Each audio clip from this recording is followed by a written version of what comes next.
നീ ഇത് എവിടാടാ? എന്തുവാടി ഞാൻ കളണ്ടിരിക്കുക പറ. നീ എന്നെ വിളിക്കാൻ വരാന്ന് പറഞ്ഞല്ലേ? ഞാൻ ബസ് ഇറങ്ങിയപ്പോ തൊട്ട് ഒരുത്തൻ എന്നെ ഫോളോ ചെയ്തോണ്ടിരിക്കുക. നീ ഇപ്പോടായി അമ്പലത്തിന്റെ അടുത്തായി.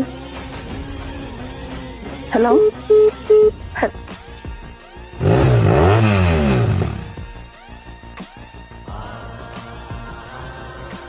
എവിടെടാ?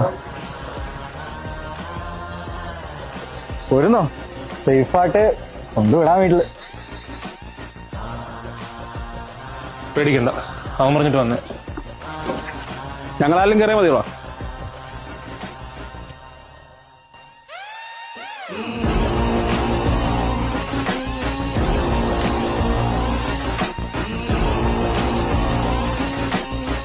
Yeah.